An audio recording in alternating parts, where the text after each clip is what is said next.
Hi, I'm Brent Stafford, and this is RegWatch by regulatorwatch.com.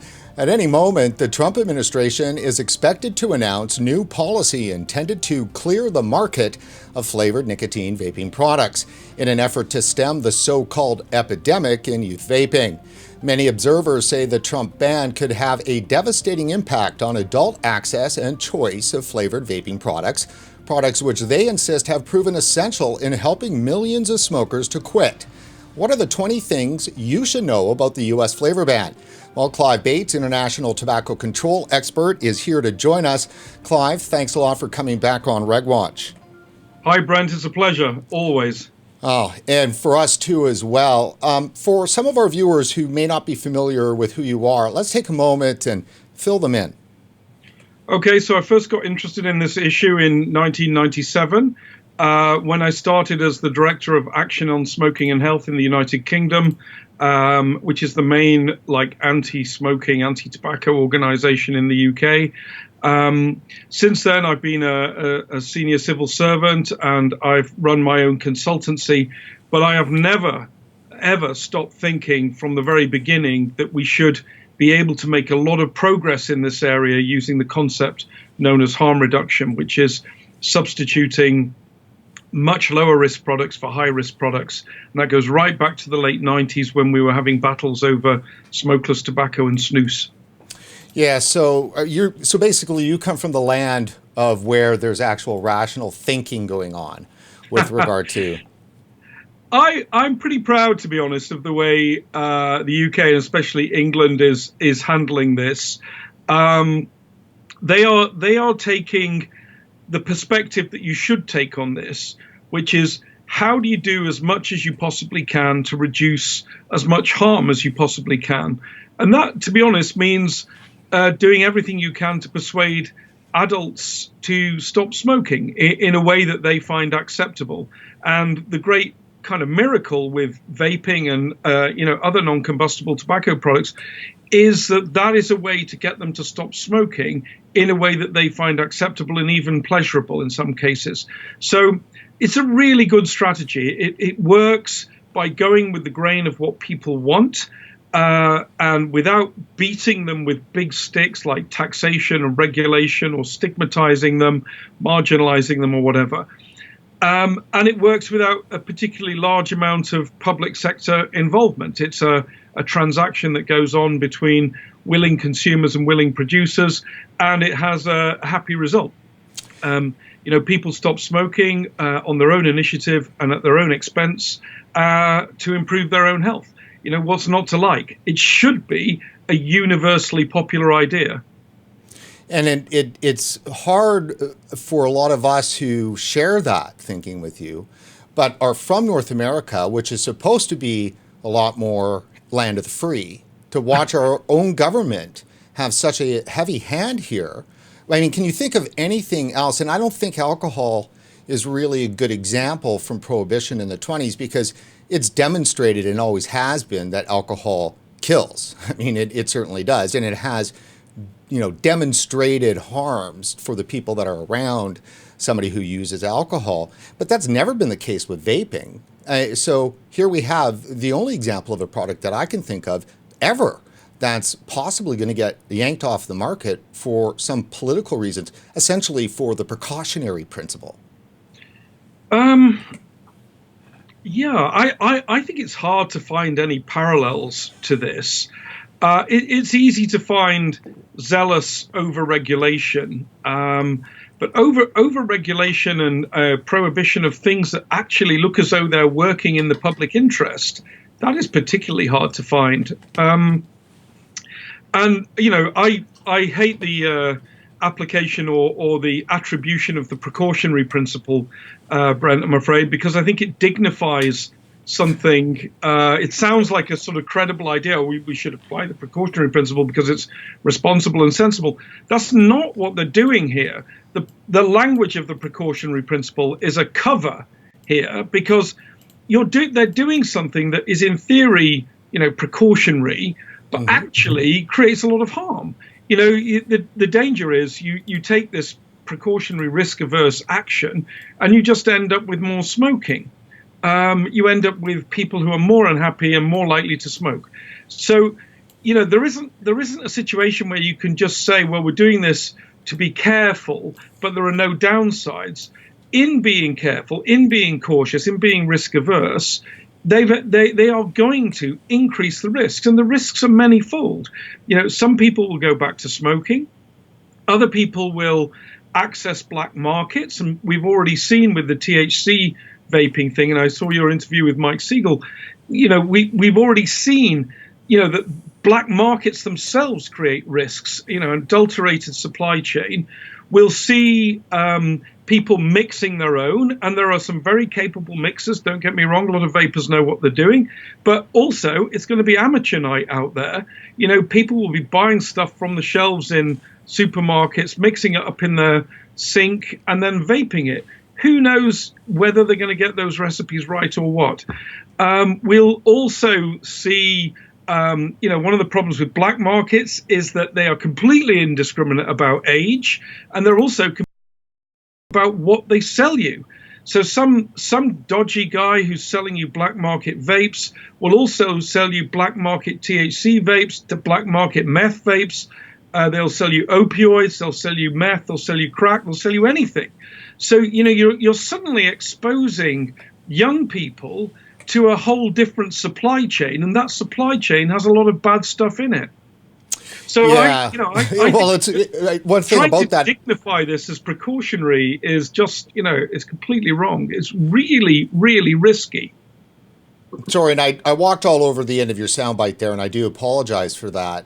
Maybe just reiterate that last point for us.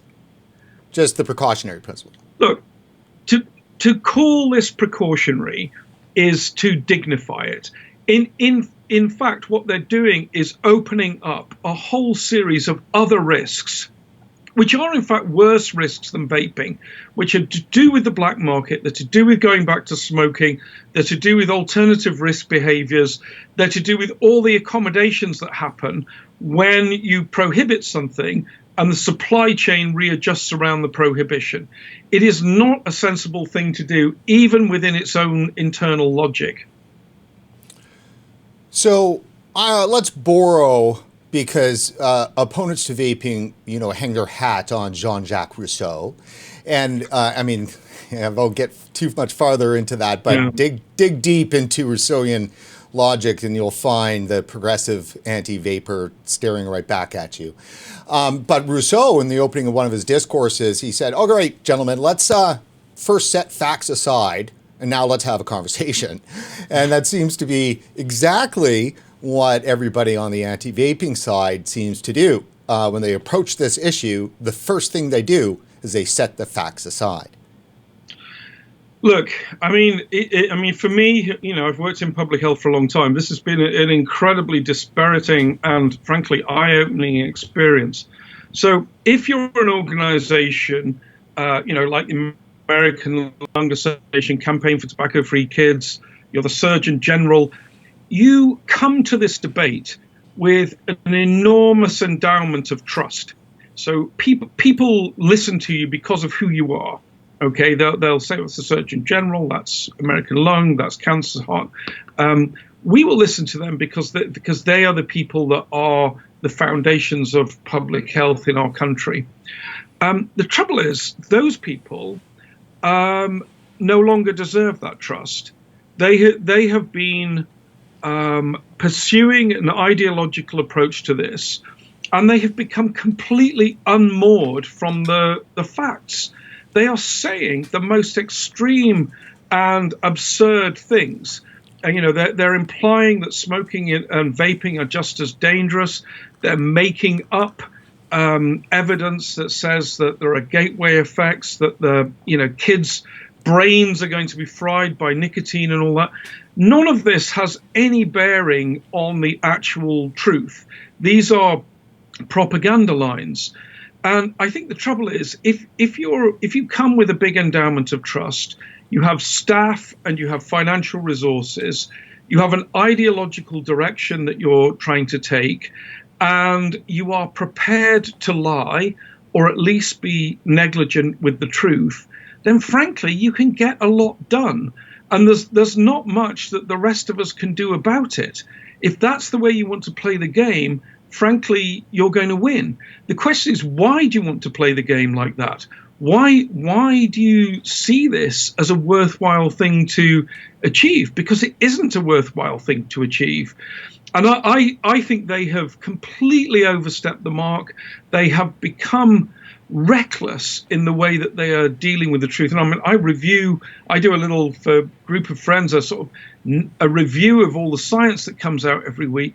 And I tell you, it's getting worse and worse. They are taking bigger and bigger liberties with the truth. The PR machine is working on overdrive. The more they do it, the more confident they are about kind of making outrageous claims. And that, I'm afraid, is what's behind some of what we're seeing in the United States. And of course, it flows like contagion all around the world. So it's not even isolated to the States. So I've got some video up here right now from a little movie here playing of some of the CDC alerts and notices right off of the bat. I think you can see that too. And here, the severe pulmonary disease associated with using e-cigarette products. So right from the very beginning, the CDC, the CDC was less than clear, I think is the only nice way you could put it. How would you put it? I would not be as nice as that. That's for sure. I mean, look, to anybody who understands this kind of field, the roots of this problem have been obvious really from the first week, and that goes right back to July. Okay, there has been some doubt about exactly what agents in these vapes, what chemicals, what adulterations have been causing what harms. That is true. So it has been impossible to explain everything from the word go.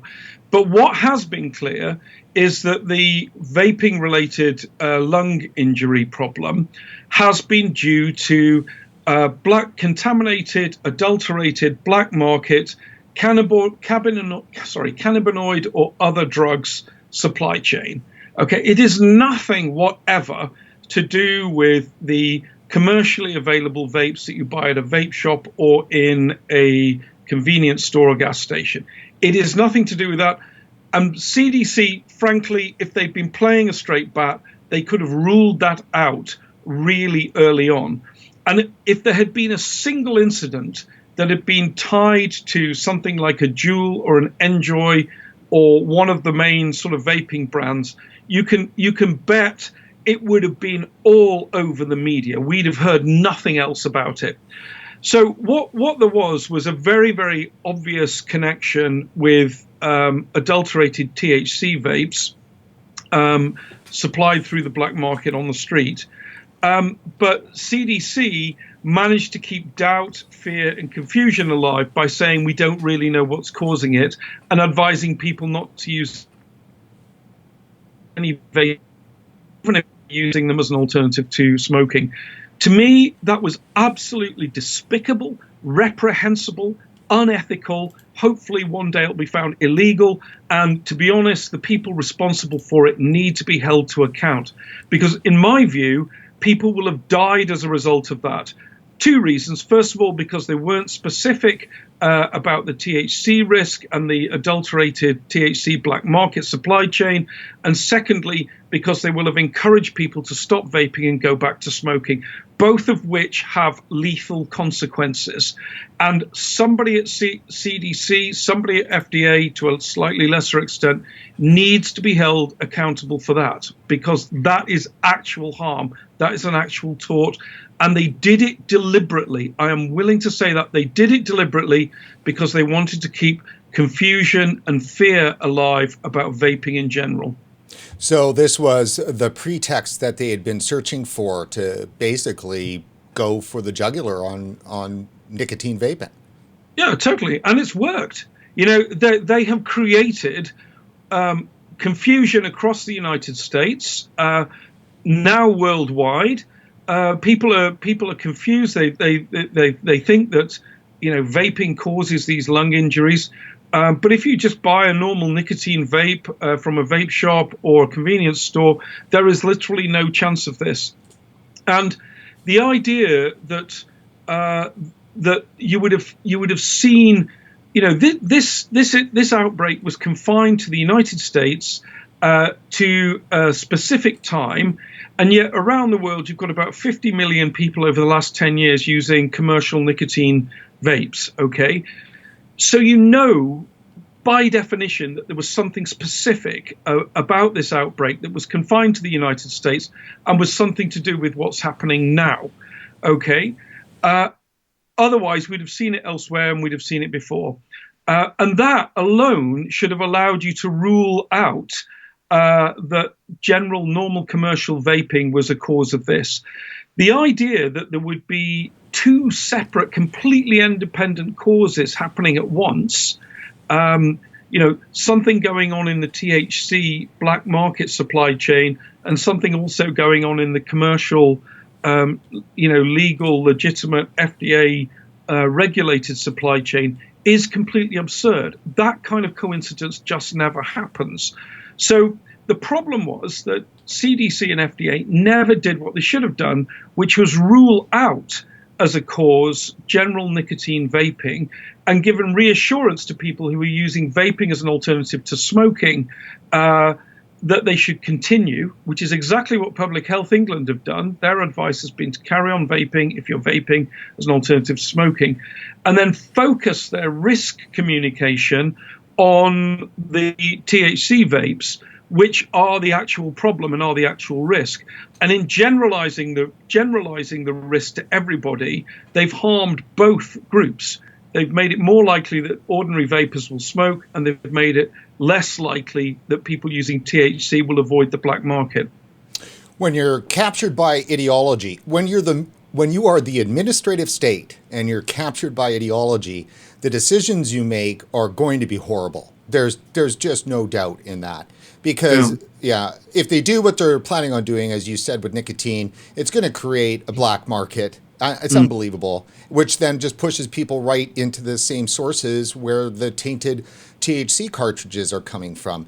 On August 23rd, when this story broke nationally, we actually brought Dr. Ricardo Plosa on to address it, and he was just so shocked by what was happening, considering the fact he's who he is. He's one of the top, or if not the top worldwide researcher on lung illnesses when it comes to respiratory problems and these issues. And I mean, when I wrote that lead, I was just like, even then, I'm like, for what should only be a tainted product scandal? I mean, this is just a tainted product issue. And still to this day, they're not treating it as a tainted product issue. And on September 6th, there was already established reports out detailing exactly what could be the adulterants that were causing these. I mean, for goodness sakes, San Francisco Chronicle on August 21st, San Francisco Chronicle came out with a story that didn't mention nicotine at all. It was 21 cases of mysterious lung disease connected to THC pop-up markets in California. And so, I mean, the information was there. It was out there for CDC to take 6, 10, whatever weeks they've taken, and they're still recommending that you don't use an e-cigarette. Yep. Now, okay, so we can spend some more time back on. There's so many interesting things that I can geek out on there because they're important. But let's now jump to the immediate ramifications. What's happening right now, of course, is that the Trump administration, any minute, is about to announce their policy, which up until just a couple hours ago was expected to shut down, clear the market of 14,000 retail shops, 150,000 jobs, all of the e-liquid manufacturers, all of it. And I mean, what's been your thinking on that? I mean, it's unbelievable in so many ways. I mean, you've got, roughly speaking, the numbers vary, but 12 to 14 million adult vapors. About half of them are exclusive vapors. That's a very large population, relative to smoking. I mean, it's about 34 million smokers. So it's a significant number of people who are doing something involving vaping that is either modifying their smoking behavior or has ended their smoking behavior. Whether it's causal or not, we can have an argument about that, but it's definitely having an effect, and it's in the mix of what they're doing. Now, said no one ever, why don't we just pull the rug out from under them and see what happens? What on earth are they thinking of? Why don't we snatch these vapes out of their mouths and see what they do next? It's an absolutely crazy, reckless, irresponsible thing to do. Okay, now I sort of understand why they're doing it, partly because of the hysteria that we've just been talking about around the THC vapes, which is irrelevant to this. It's completely irrelevant, complete side issue, but it's blended into the mix of hysteria. The other thing that's been going on, and the second justification for this action that the Trump administration is taking, is the rise in youth vaping. And we've just got the 2019 numbers in, and it's gone up to 27.5% of high school students are vaping. And that, on the face of it, is alarming. But that's the measure, though, on that. I want to make sure the measure is a 30-day measure. Exactly. So if you segment that and say, well, what should we be concerned about? We should be concerned about people who vape frequently. And even with them, we should take note of whether they will otherwise be smoking tobacco users. And when you do that, you basically deflate the problem. Most of the people who are vaping are not vaping frequently, and those who are vaping, and I've set out all the numbers in my post, those who are vaping frequently are also other tobacco users and most likely to be smokers. So for them, vaping frequently doesn't matter. As long as they're doing it as an alternative or potential future alternative to smoking, it's beneficial. So my call, and of course this has fallen on deaf ears everywhere, is that you can't just look at these headline numbers like 20.8% in 2018, 27.5% in 2019. You need to drill down, get under the bonnet, and see what's really going on in terms of frequency within the 30 days and who is and who isn't a prior tobacco user, because only then do you get a feel for what this is actually doing.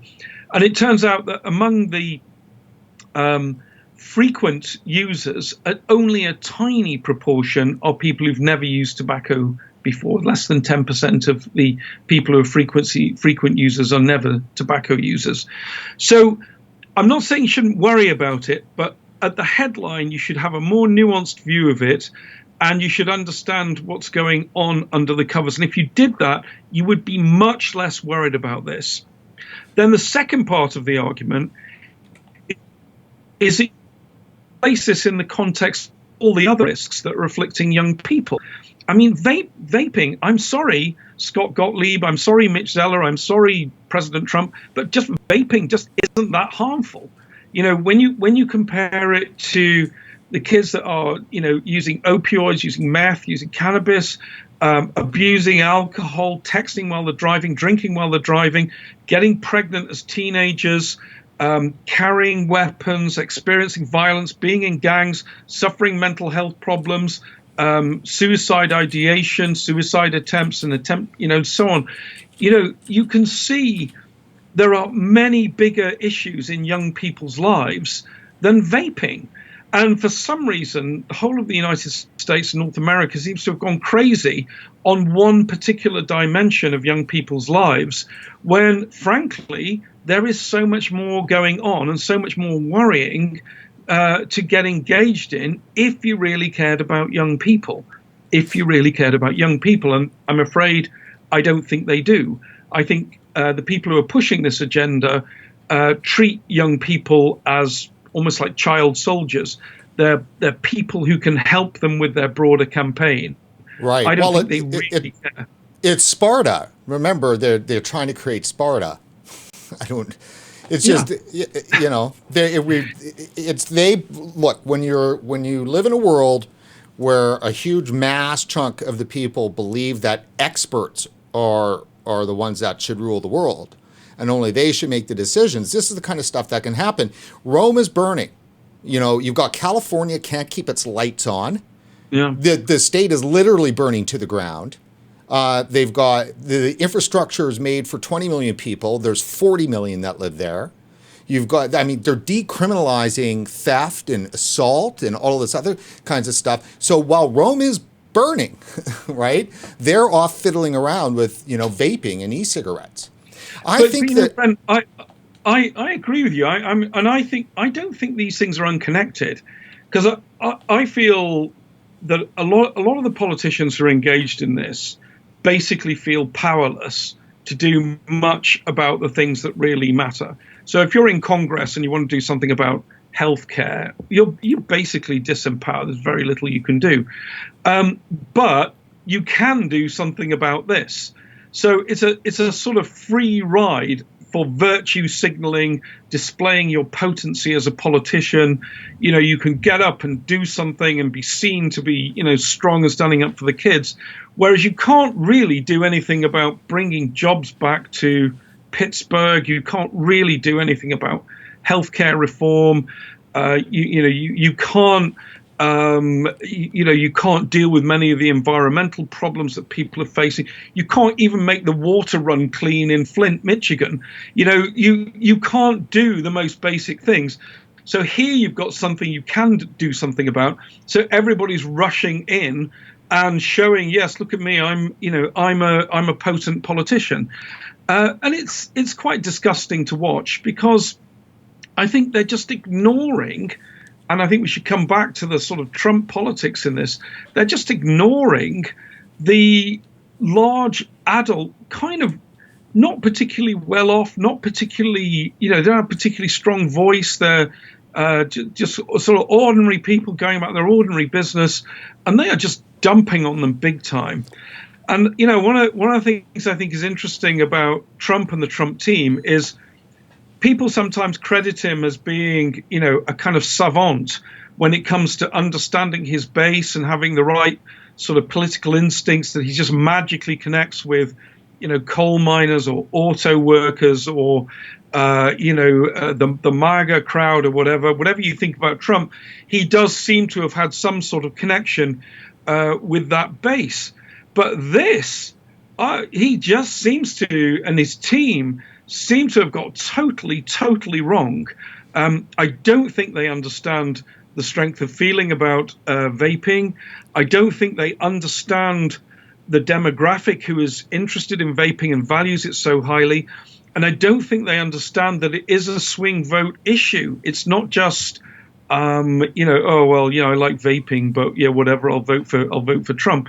It's something that has a kind of existential quality to people. They feel it's changed their lives. They're very proud of what they've achieved, and they feel it's made their lives very, and they don't want some remote kind of distant bureaucracy in Washington to take it away from them. It's exactly what Trump promised he would never do, and he's now out there doing it.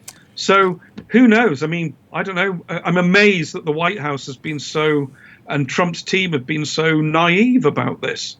Well, not just naive, but a bit obstinate too. Yeah, it seems that way. It's like, prove to me that people in Trump's base do actually care about this. Well, if you think you're going to get a load of votes from soccer moms, on the back of this, I'm afraid the Trump campaign is very much mistaken. I mean, I'm a great fan of, I don't know if you remember this, Brent, but there's a great book by, I think it was a sort of Democrat pollster called Mark Penn. Yes. Wrote a book called Micro Trends. And basically he said the big trend in society is lots of small trends. And the trick for top level politicians is to identify these and basically ride those waves. And he described a micro trend as anything that was an important interest for more than 1% of the population. Now, vaping is an important interest for between 5 and 6% of the population. So it very strongly conforms to the definition of micro trend heading to macro trend. And if you're ignoring that size of trend and that size of demographic, then frankly, your presidential, your senatorial, your congressional campaign is going to come a cropper, because you're not doing the work that proper politicians should do, which is understanding what matters to the people who are in your electorate. And if you don't care about them, then don't expect them to care about you. The sad thing here is that we've reached the point in North America, and specifically in the United States, where the removal of personal individual liberty for millions of people for something that they believe is saving their life, that seems to be not even be an argument. I mean, where is the liberty argument? And let me bring this up here, because I think it's really important. Now we're going to jump to some of the developments here on the Trump issue today. We're staying on Trump. The thing is here is that public health for 3 decades has been badgering, harping, propagandizing, turning our kids against us to force us to quit smoking. They had to ban us from indoors. They had to push us outside. They had to put us out in the snow, just over and over and over again, right? I mean, I just quit 4 years ago smoking. And I mean, so it is just like we did what you have been telling us, and not just nicely, not in a polite way. We've done what you have put a gun to our head and told us to do. Now, it happened to be in a different way. And part of that way was still enjoying nicotine recreationally, which as an adult, that should be something that should be a part of this conversation, is the enjoyment of nicotine recreationally. For me, I quit smoking, but I'm more happy that I'm vaping. Do I care that I'm addicted to vaping? No, not at all. And then there's a culture that goes around it. In Canada, when they first started really clamping down a lot locally, was they were forcing all the vape shops to take all of the sofas and lounge areas out of the vape shops. Why were they doing that? That's because they were attacking the culture. It's a culture war. Right.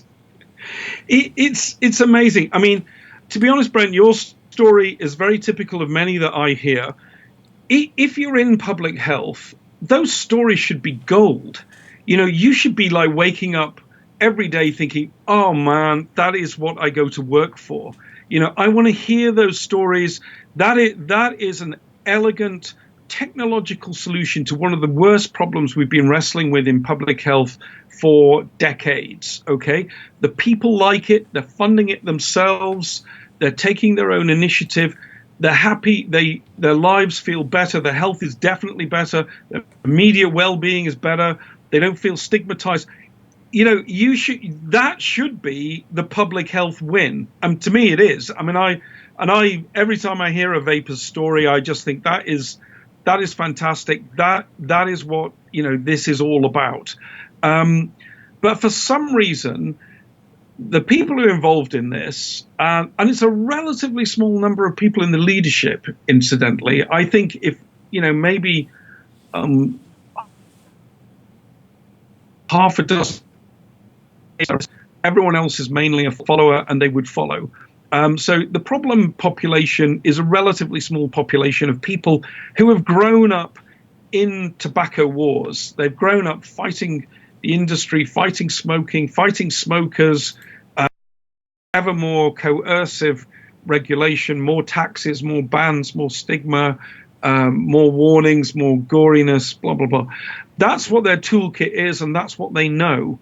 And then something has come along, just not in their playbook.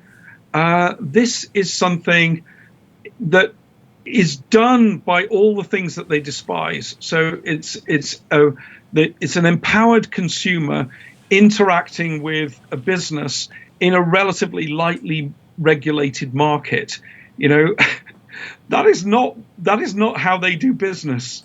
And that's why they don't like it. It's countercultural. So they have retaliated with a barrage of disinformation and, kind of regulatory overkill that they hope will suppress this. And effectively, they're prohibitionists.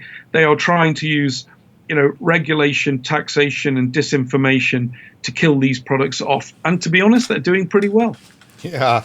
So I like that. No matter how much regulation, taxation, and disinformation. I mean, that's I can always count on you for the perfect 3 words sorry, it's my dentist letting me know that I have my follow-up root canal appointment for tomorrow. I would rather have 3 root canals all in a row than to have to sit and listen to the CDC talk 1 more minute about vaping. But on that note, let's go to Kellyanne Conway. She's, for those who don't know, she's a senior advisor to President Trump. Earlier today, this morning, there were some scuttle rumors out that maybe the Trump administration was going to ease off a bit on this ban. So instead of it, now, what's really hard for people to understand is they get a little confused on this, and that's purposeful on CDC's part and everything else. So when you ban flavors, well, we're going to ban flavors. Well, what does that mean? It's like a flavor. Okay, well, we're going to ban flavors, but wait a minute, but not tobacco. And sometimes they'll say tobacco, not tobacco, or they will say tobacco. Either way, it's implied that the tobacco flavors are not actually a flavor because they think of it as a cigarette. And of course, a cigarette just has a natural flavor, and it's only the menthol cigarettes or mint cigarette, whatever. So, I mean, it's totally disingenuous right from that point because it's not a cigarette.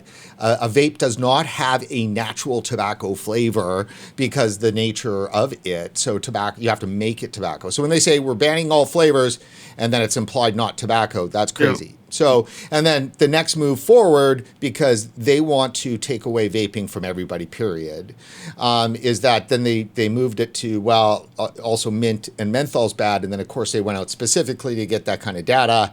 And whenever the CDC goes out to specifically get data, they always get back what they want. And they did get back what they want. And that was teens really, really love mint menthol. And that was what had hit yesterday, which had been out for the last couple of weeks because it was leaked. And then sure enough, that FDA and OMB and in the White House, that's been driving it and only further complicating the matters for the president and his advisors who are trying to inject some sense of common sense, which, as you've said, should be natural for their constituency. So now Kellyanne Conway, she's come out today and dove into this issue on whether or not potentially vape shops might be excluded from this huge flavor ban. But would that mean, though, that the vape shops in the exclusion, that would just mean, well, they'll be able to sell mint, menthol, and tobacco? Well, so which will still kill everything. So let's just go over here and have a listen. And this is from C-SPAN. And let me just make sure we're good to go. And I'm going to turn our mics off here for this. Clive? Scramble that egg. You cannot put the toothpaste back in the tube.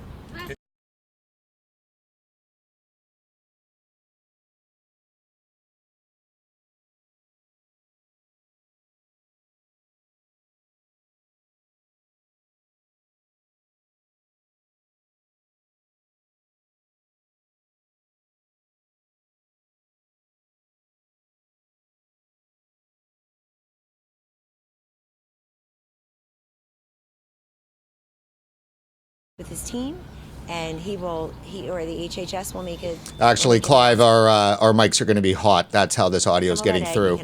All right, everybody. So I'm going to restart this video.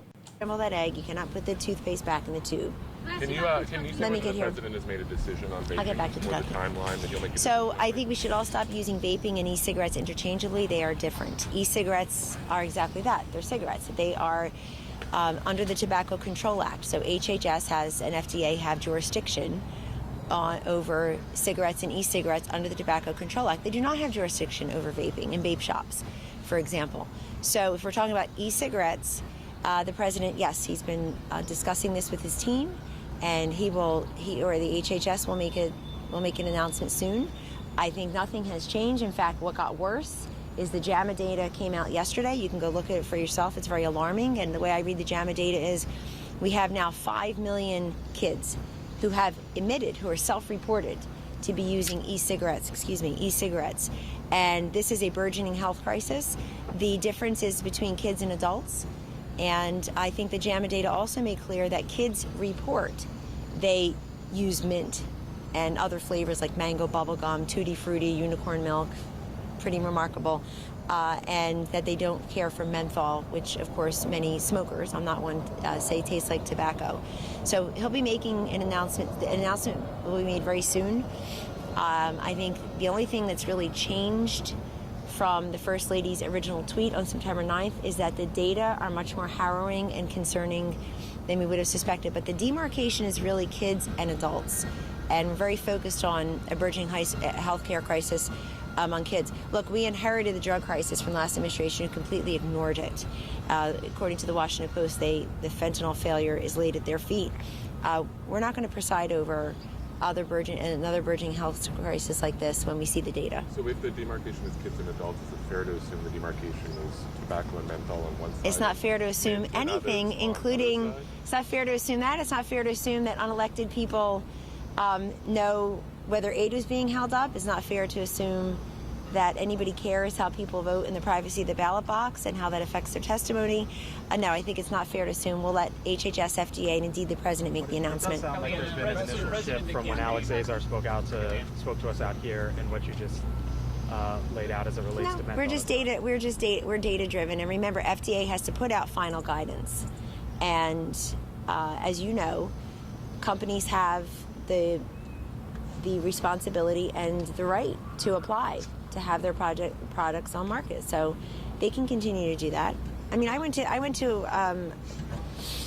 I won't say the name of the drugstore because then I'll show favoritism, but I went to the a pharmacy this weekend for my family's needs, and I noticed not only are the blades behind Lock and Key and the Sudafed and the Claritin, but now the body wash is. So the idea that you can't get body wash or blades in a local pharmacy as law-abiding citizens without asking somebody to get the key out, and yet we should just have all these products on market that the FDA doesn't look at, that's just not logical. So let them announce. Yeah, very interesting, is it not? What are your thoughts? I mean, there's a lot to unpack in that, Brent, I have to say. Yeah. I mean, the first thing that strikes me is how much she is across all this. You would expect something like this to be quite a peripheral issue in the office of the president, vaping basically. But obviously it has gone up their agenda and has hit the political bell, and they are thinking about it and kind of worrying about how best to handle this, which I take as a good sign. It is a politically salient and controversial issue, and they are working out how to deal with it, which is good. She is laden with confusion about this, which suggests, it is simply not true that vape shops are outside the jurisdiction of the FDA and that vaping and e-cigarettes are somehow different. If she thinks that vaping is synonymous with THC carts and e-cigarettes are something different, then obviously that is right, but that's not what the common parlance is, and it's certainly not the case that vape shops only sell cannabinoid, vaping carts or whatever. So there's a confusion there. I'm wondering whether they are getting back to something that's more strongly focused on access by the sound of that. Which is where I think you should take this. I think if you have a crisis like there's a limit to what regulators and companies can do. You can control the marketing and you control the access to the product, but there isn't some magic thing that stops young people using something that adults use. Just as they use cannabis, just as they use alcohol, just as they do all the things that adults do, then you won't get them to stop vaping ever. It just simply won't happen as long as adults can do it. So I'm wondering from that whether they're considering a pass for age-restricted vape shops, that they would be treated as different, and that the any restriction on more widely available vaping products would be in unage restricted environments and would be restricted to, would allow for tobacco and menthol or something like that. I mean, it's very hard. I mean, it's like trying to be a Kremlinologist. You get these utterances from the high command, and you're trying to sort of decipher them and work out what on earth they're talking about in the West Wing. I mean, I have no idea, but you can decipher lots of meanings from what she said there. But broadly, I would be partly encouraged. I would be slightly discouraged that she thinks that the JAMA data tell a more horrendous story than they knew before. I don't think they do, but most people would see the data that's been published in JAMA and think that. But maybe they're looking for a more pragmatic way forward that doesn't tear up the, large numbers of vapors that are in the Trump base, and create so much antagonism about people who would in many cases be likely to support him in 2020. So yeah, let's see. I mean, the other thing is we were promised an announcement a couple of days ago. It was going to be yesterday, and then it was going to be today. Where is it? So I haven't seen anything yet. Maybe it's too early to call it, but let's see. There could be something in play. Yeah, they're handling it politically. Right. And they're not handling it politically very well. There were a huge number of industry people that were in Washington, flew in over the weekend for a series of meetings that they're supposed to have with OMB. And then, at 2 a.m. on Tuesday morning, for many of them, they got notices that their meetings were canceled. And we're all pretty sure that the meetings with, Truth and Tobacco Free Kids and all the lung and heart and associations, that all happened. So one of the reasons why potentially that those meetings were canceled, well, there's two reasons. One, they could give one rat's ass about the industry and they're about to devastate it. And that's why this video today is called Demolished. Or as political people, you would go, Jesus, we're going to need to lighten up on the industry.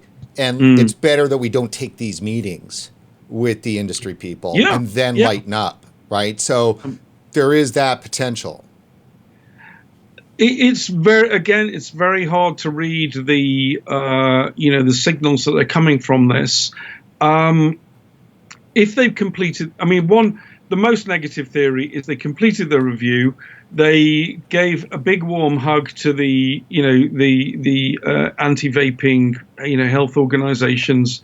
And they said, hang on for a couple of days because we've got some, very helpful bad news coming out in JAMA. That'll soften up the media. Everyone will then see what we're up to, and we'll have the cover for the extreme prohibitionist measures that we want to take. So that's one reading of it.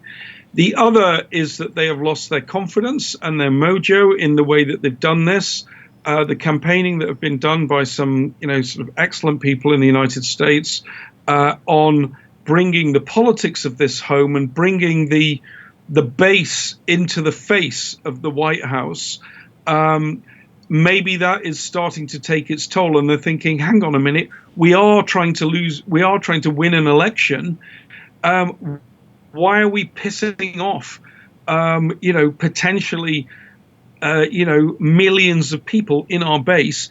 Okay, we may not be able to predict exactly what they're going to do, but we're not building anything that makes them like us or want us. And we seem to be being run by Mike Bloomberg.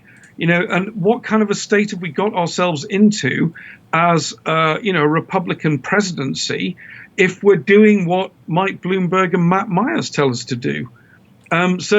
So they may have had some doubts here and be drawing back from it and thinking, well, then maybe there's a more pragmatic way we can do this that won't leave sort of tumbleweed blowing down high streets in the Midwest as all these vape shops close.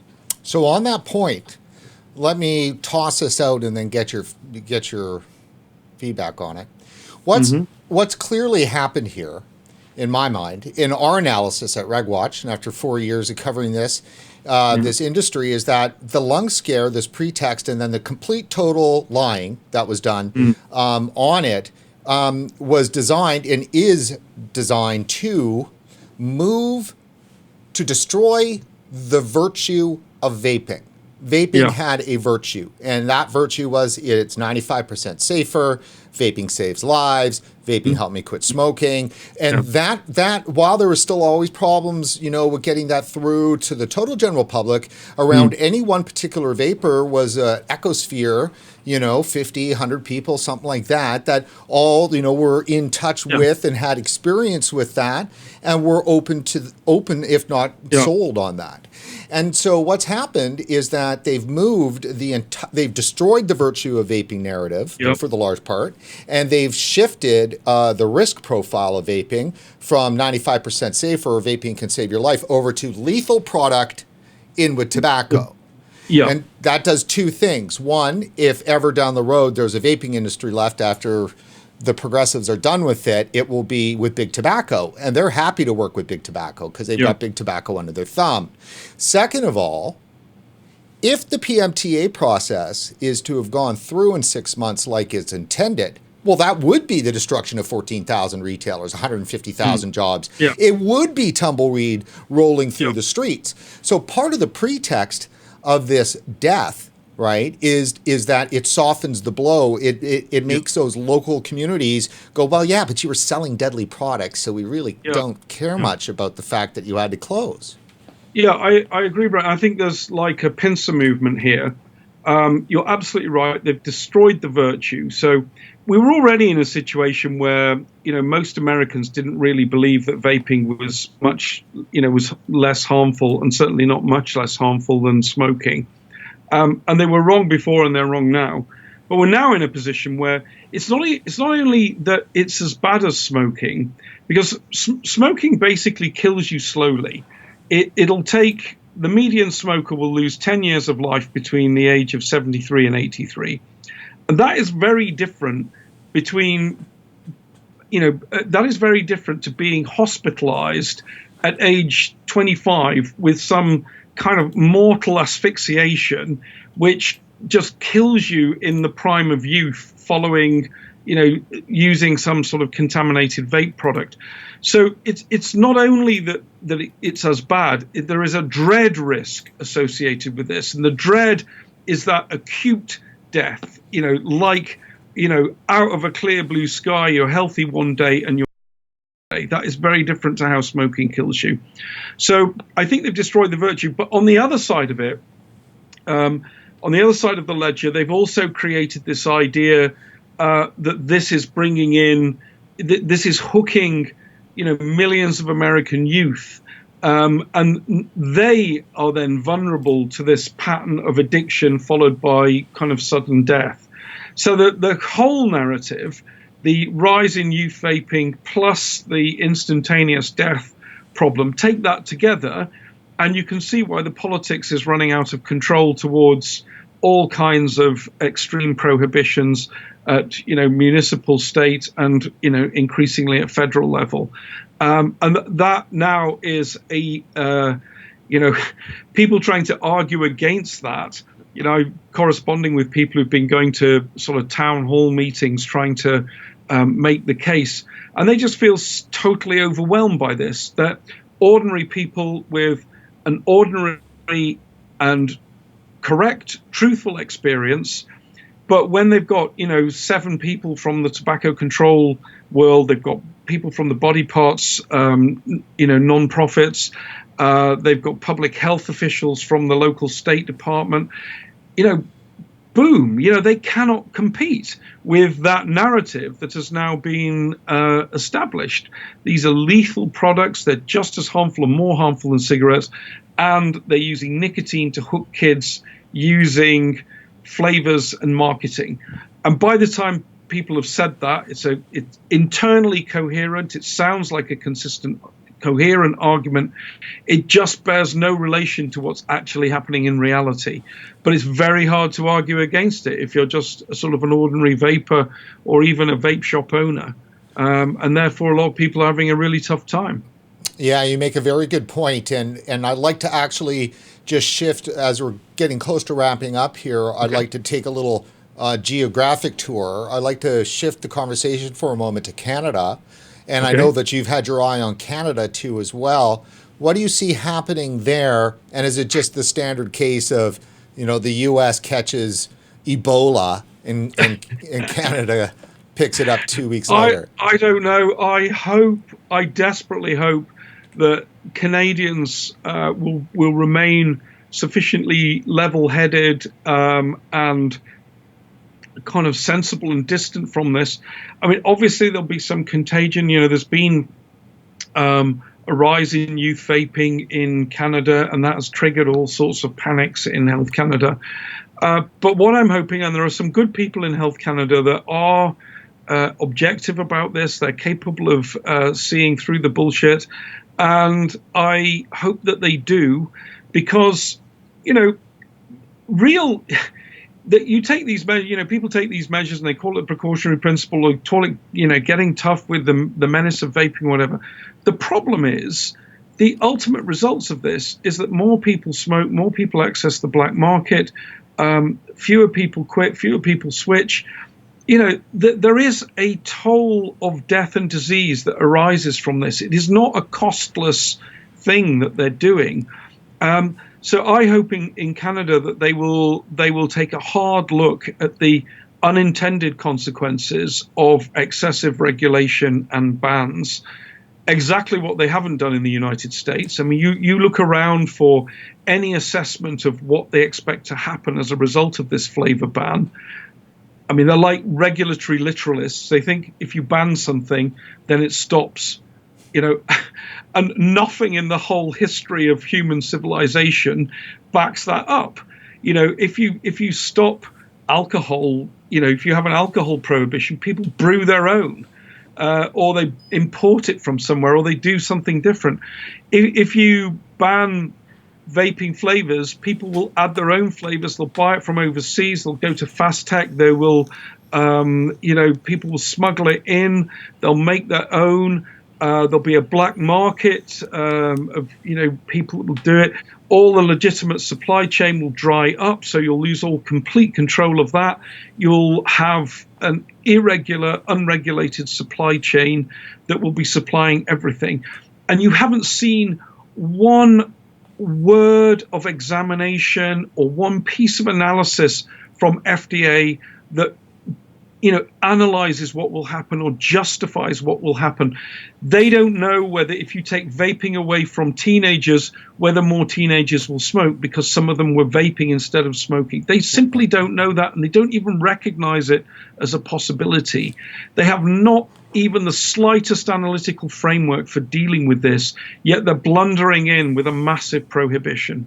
Now, it's interesting, though, during the NGO versus FDA case, which was, you know, lost by FDA and part of the trigger on all of this, you know, FDA, Mitch Zeller, in their submissions to the court, were very specifically clear about informing the court what would happen if there was an immediate and abrupt removal of the products from the market. So, and it was drastic. So the picture they painted was millions of people who will be stuck without access to nicotine vaping products, and it would be a disaster. And and FDA did put that in court. And so that's part of the problem with all this. And before, I don't want to stay on U.S. completely until I finish with Canada, but let me just make this one point, is that that's clearly what's so problematic here, is that FDA out of one side of their mouth is telling the court it will be a complete, total, utter disaster. In other filings, it's a complete disaster with the epidemic of teens. The CDC's over here saying, you know, vaping causes child abuse or whatever crazy crap the CDC does. And we've got a lot of coverage coming up on CDC moving forward. Now that my Facebook jail has been lifted, I need to get put back into jail. Clive, so let me ask you this. It seems to me that Canada should be a bit different. Now, I would think that Canadians should be inclined to trust the federal government the one, in fact, that they just recently reelected, because it was indeed the Trudeau Liberal government that decided to make vaping products legal in Canada. And the FDA, Health Canada spent years and years working on the science, reviewing the science, putting the science advisory team together, working with stakeholders, talking to all the parents, all the associations, all the health groups, everything else. They've sat down with RegWatch now 3 times. I mean, this has gone through, we're a first world nation. We've gone through a deliberative process, both by our elected officials and our regulatory bodies, and it was made legal. And the risks were looked at. Sure, of course, they said, well, if something happens with the kids, we might have to revisit it. But that's not annihilating the market because it's, because it kills people. So it seems to me that Health Canada's in a bind here, and that Canadians need to be reminding everybody that we should be trusting Health Canada. I trust Health Canada's decision to make this legal. I trust our federal government and the politicians who made it legal, and don't give them any wiggle room to back out of what was their science. I mean, I agree with that. I think Health Canada should keep their nerve. To be honest, what they certainly shouldn't do is go down the route that FDA, CDC, and the non-governmental organizations in the States have done, which is to inflate the moral panic. I agree with you. I think Health Canada and the Canadian approach was heading in the right direction. There were some really interesting innovations to do with risk communication. They weren't indifferent to the risks, but they weren't, paralyzed by them either. So I think they should stick to the path they were on, not be too distracted, and certainly not build it up into a big moral panic like's happened in the States. I do understand, though, Health Canada is a part of the civil service. It's populated by officials, and officials need to be responsive to the concerns of elected politicians. And if elected politicians are picking up vibes that this is all out of control and there's a crisis going on south of the border, then they need to be sensitive to that. I just hope they'll hold firm and give them good advice, and that the prohibitionists that there are in Canada, and there are some, Canadian Cancer Society, some of those people are very hostile to the harm reduction approach, but there are also equally some very kind of sensible and rational people. I hope they will just keep their nerve and try to look at how we're doing it in the UK and say that's actually what we want to be like, not like the United States. And I do think it's one thing we haven't discussed, Brent, is the extent to which the anti-vaping publicity for teen vaping may be a factor in causing it. I mean, the amount of publicity generated by the anti-vaping campaigns, whether it's FDA, CDC, Campaign for Tobacco-Free Kids, Bloomberg, American Lung Association, Heart Association, the Cancer Action Network, all of them, they have been at this issue with bullhorns amplified to a sound as loud as a war, and they are filling the news, filling the airwaves with stuff about vaping. If you're a teenager, what are you hearing? You're just hearing that there's something big out there that you may not be part of. So what I worry about is, and there are some things, I've got a news clip on the blog that I did. It's unbelievable. It's like, hey kids, parents, did you know all other cool kids are vaping? In particular, they're vaping Juul. This is how you do it. This is where you get them from. This is how you conceal it. Look, here is a trick to hide it in your rucksack. I mean, honestly, it's like a tutorial. It's like actually a primer on taking up vaping. And I am convinced now that the moral panic itself is a driver of the thing that they're panicking about. Oh, absolutely. Because I just think they've created, the people who are notionally against this have created the most unbelievable amount of publicity. The number of times I've seen that Juul advert with kind of relatively young, sort of mid-20s models in it, I've never seen it in an advert by Juul. I've seen it hundreds of times in campaign literature from Campaign Tobacco-Free Kids, the Truth Initiative. There was a big Reuters piece that was out today that was criticizing Juul. Saw it there. You know, it's unbelievable. The only place you get to see attractive Juul ads that are youth orientated, and I mean mid-20s orientated, is in the anti-vaping literature. It's incredible. It's incredible. And to say that they don't know what they're doing, that this is just a byproduct, is, I think, is misleading, because you've got FDA spending $450 million in this next 5 years on anti-tobacco, and they've been spending hundreds of millions of dollars for the last 2 decades, and then take all of the money from all of the other groups. They are the most sophisticated marketers to teens than Coca-Cola or any other brand. You know, I don't believe they are clever or evil enough to be doing that deliberately. You know, I would always vote for a cock up over a conspiracy. Well, no, so I don't say it's a conspiracy. More, it's like porn to them. They're creating visual elements that are attracted to them. That's a better explanation. I think it's a better explanation. So I think what they're doing is, and everything they've done has failed. So it's been very funny. I mean, it's funny but sad. You know, they have been throwing stuff at this. They have spent on their real cost campaign. They've spent millions of dollars. They've had all those adverts with, you know, worms under the skin and on the brain and everything. It's like, hang on a minute. All of that has failed because the youth vaping has gone up. You know, so what evidence have we got that anything you've done has actually worked? You've been banning things, you've been raiding offices, you've been sending letters, you've been forcing companies to put their products off the market or whatever. None of it has worked. Yet they haven't ever considered the possibility that they and their publicity is actually a cause and a driver of the very problem that they are trying to stop. You know, and will they ever conduct an evaluation of that? Of course they won't. No. You know, so the people with the resources to examine that question is the last thing they're ever going to do is say, you know, it's like that sketch, you know, are we the bad guys? You know, the guy in the Nazi uniform, are we the bad guys?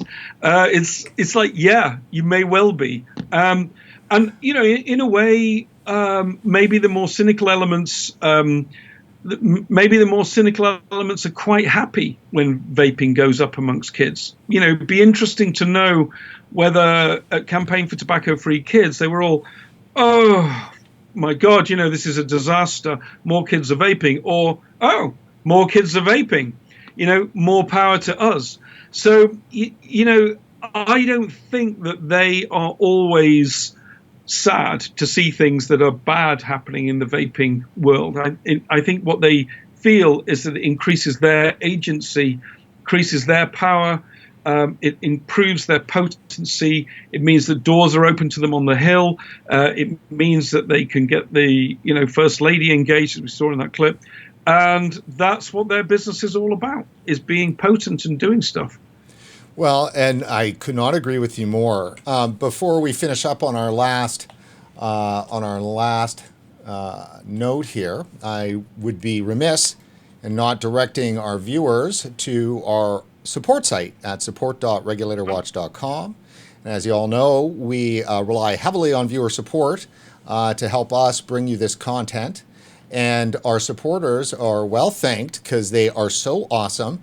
And of course, Flavor Art is our anchor supporter and has been for 4 years. Everybody give a shout out to Sean Casey because he is the man. And Stealth has been helping us tremendously in Canada. And they're helping us again here in November. And thanks to Mark and everybody at Stealth and Sammy at Premium Labs. And our monthly rock stars, which we still need to fill. We need to put 3 more here from some U.S. companies. Most of these are Canadian. Let me shame the U.S. companies. Shame you, shame. But we love you all. So like $100, $250 a month, that kind of thing puts you in here, plus a few extra goodies and stuff like that. So, and that's critical for us. And then one-time heroes, Broadway Vapors. And Chris just came in with a huge, big, nice contribution today, in fact, actually, after our broadcast last night. So highly encourage one-time vapors. And if you are US, your dollars go really far here. We love American dollars. We love Americans too, by the way. Big fans of Americans here at RegWatch. Just we only wish that everybody in the US that is anti-vaping, including your president, just take a moment, have a think, and do the right thing. Clive, last word, my friend. Oh, for an outbreak of sanity. I mean, we have here a disruptive technology. It's disrupting the cigarette trade and the tobacco industry. Millions of people have taken to it to protect their own lives, their own health, on their own initiative, at their own expense. If only regulators would get out of the way and stay calm. We can deal with the youth issue in other ways through control on access and marketing. We have no need whatsoever to kill off this technology for governments, especially, Trump and, his team, to become the enemies of innovation and actually destroy something that actually in the end will see off smoking, will obsolete smoking. I'm convinced of it. Over the next couple of decades, why have we got people who are notionally engaged in public health getting in the way and stopping that and, causing more smoking, protecting the cigarette trade and, preventing these developments? It's shocking. It needs to stop. And I agree, and I know most of our viewers do too as well. Clive, I want to thank you very much for joining us today on RegWatch. Pleasure. It has been fantastic. Let's hope for good news. And for the rest of you all, well, that's it for this edition of RegWatch. Please go to support.regulatorwatch.com, dig into your wallet, kick us a few dollars. You'll feel way better for doing that. And don't forget to like us on Facebook. And please do follow us on Twitter. For regulatorwatch.com, I'm Brent Stafford.